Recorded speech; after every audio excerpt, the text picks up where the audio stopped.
So everyone loves Savage Land Rogue, especially cosplayers, artists, you name it. And you know what? Who can blame them? She looks great, but what's the story behind that? Well, of course, would you be surprised to know that it was Chris Claremont's X-Men run where this came about? Of course it was. So let's go back to Uncanny X-Men number 247, where Rogue is sucked through the Siege Perilous in an attempt to save the X-Men, but take down Master Mold, who is mixed with the Sentinel. So the Siege Perilous is basically this gateway that you get sucked through, and you're judged and spit out on the other side. And so seeing this rampage that the Sentinel was going on, she felt she had no other option but to sacrifice herself potentially and take it through with her, knowing the immense personal sacrifice it was going to take. And so Rogue disappeared with an unknown fate for over 20 issues. She wouldn't resurface until Uncanny X-Men 269, where she was spit out the other side of the portal and resurfaced fully naked, of course, in her Australian outback home. Yeah, that's right, the X-Men were in the Australian outback at the time.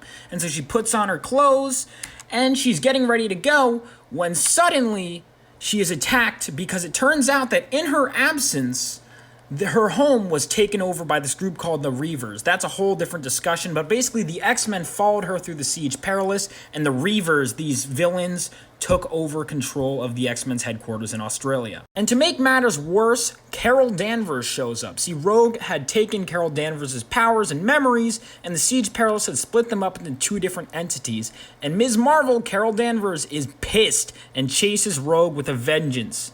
And so Rogue, all out of options, goes to Gateway and teleports away to an unknown location quickly. And that unknown location is none other than the Savage Land. And it turns out that Ms. Marvel followed her, and the fight ensues, and they both start sucking each other's energy. Only one can live and one must die. And when it looks like Rogue is about to lose, as Carol Danvers is absorbing her life force, as only one can survive, suddenly a mysterious force kills this Ms. Marvel and puts the dying Rogue in a device that ultimately restores her. And that individual who saved Rogue and drained her of her powers temporarily is none other than Magneto.